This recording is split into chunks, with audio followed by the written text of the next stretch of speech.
Well, starting things off, we went around a few more times, people jockeying around. This is the thing with the game. You're just playing turn after turn where nothing's changing ever. And then, well, maybe something happens and you can go run out and fight a battle. The advanced combat makes things a little weirder and harder and more painful, to tell you the truth. And maybe it's a bad idea. Anyway, Moon went and attacked, although it makes the battles more random, which makes them a little more interesting.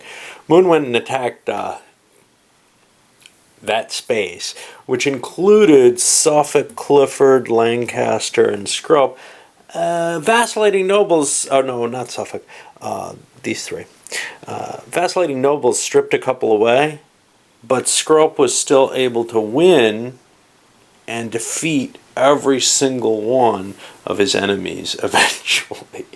Not necessarily one-on-one, it's just the odds ended up after he captured something. What else happened? Oh, somebody died in an attack, which swung the odds, and then he was able to take that. And it was a big enough overall battle against the victor that he gets a chip, so he's going to get the draw from Moon. I think Moon is pretty much finished as a faction.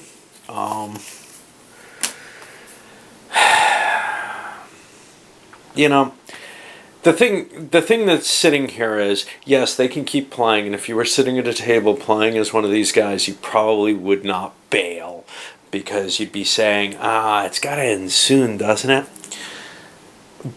And you would think, well, you're just soloing it, how much worse can it get? But honestly, my feeling here is that the game may never break unless I start having people bail.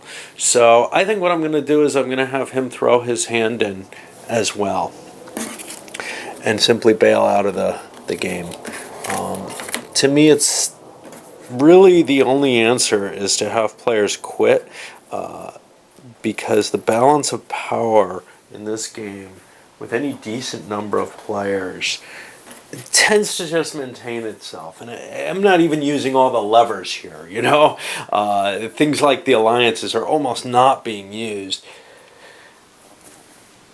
It's the nature of the game. It may be best as a 3 or maybe even 4-player game. It just does not work out well when you play it with a lot of people. Another one of these royally chaotic advanced battles occurred here, where Mowbray gathered most of his forces, pulling Percy down, but major forces for the Beaufort faction weren't present, primarily Beaufort. Grey was present. The battle was fought out. Grey ended up eventually vacillating home, which saved his bacon. The battle actually started out pretty well for his side. He was able to pick off people, getting Scrope, for example, captured. But overall, it didn't work, and Clifford's dead. Mainly, one of the things that happens when, some of these battles end up getting kind of lopsided for some reason is a couple of little nobles are left around, and that's all that ends up dying, and it's just, well, they're not even really worth ransoming off. So there's our Beaufort faction now here. He's very powerful in the north, with Grey up there, mainly with the Duke of Somerset, with the Warden. Trying to get Devonshire up to join him. He's been struggling with that all game, really. And, really we've got things are coalescing around the kings in a lot of ways, around the major nobles, just through attrition. Now, if you leave players in, they can regain. We can see this guy was in pretty bad shape at one point, and he is not great, but he's as good as this guy who's now in bad shape too. But if you let people drop out, I think the game might actually end. And the pointless maneuvering continues. Devonshire ended up getting called down here, where an assault by Holland, who was also called there, forced him to use a free move, and then he had to use another free move to get away from Warwick's forces. It's really not safe running around, and now he may be in trouble with Buckingham coming after him. Who knows? Well, a more dramatic shakeup has happened. Gales at sea.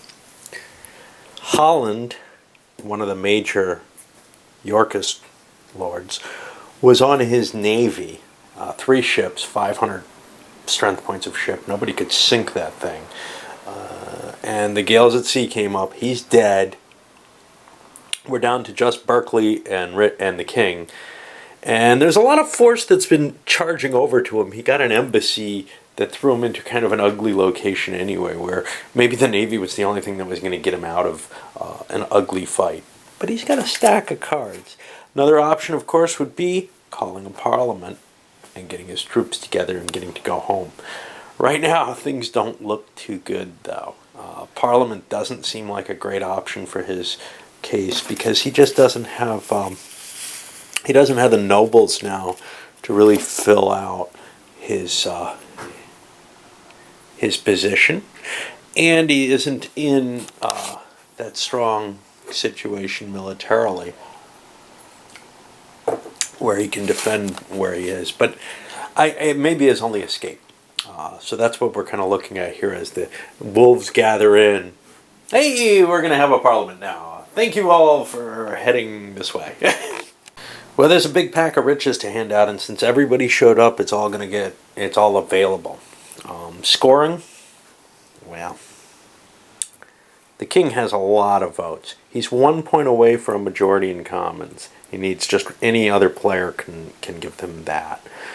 But in Lords, it's a little more problematic. He needs at least 15 more votes. And that's essentially any pair of players other than himself. I think this means that he can probably, because he's in a weaker position physically on the game than Norfolk and Edward is, he can probably cut the Lancastrians out. But they're still thrilled to be able to get their entire force here. They would have liked to get some of these spoils, though, because that's going to change the dynamic. Their personal strength is going to be weakened by this. But the question is where you set your alignment. Probably cutting a deal, giving wealth to the 2 players who don't have an heir yet of any kind. Somerset sort of has an heir.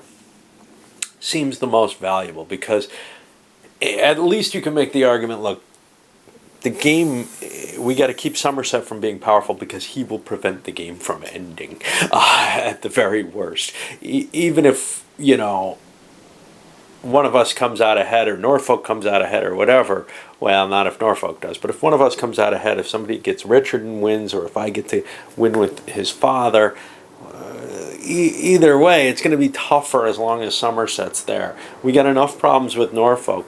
Let's make a deal here.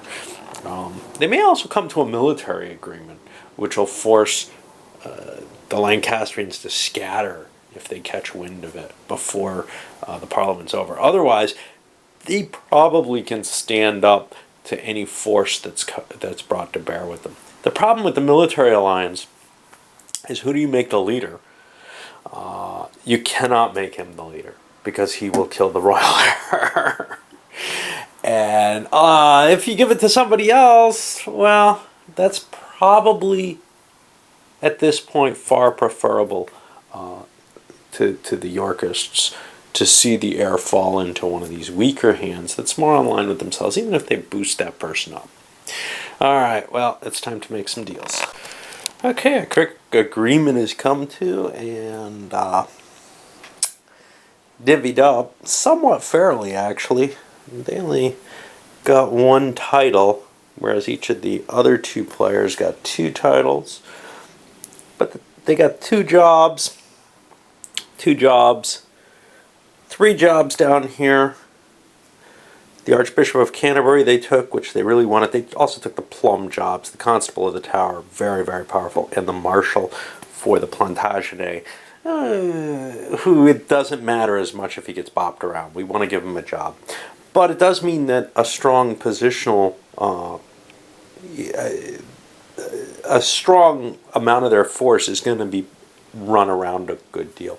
Some of the others here, they got the Admiral and the Captain of Calais, giving them power to get into Calais. On this side, perhaps in a somewhat less of a bargaining position in some ways.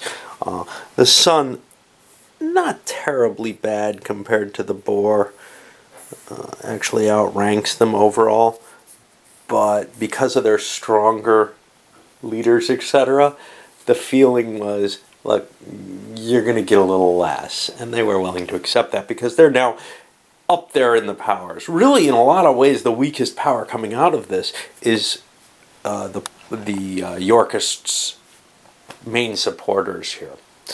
But, they didn't have many spaces to fill. They were making the deal, and other people wanted stuff. They wanted to make sure they got all the bishops out, that some kind of deal involving Somerset and Mowbray getting another bishop wouldn't happen.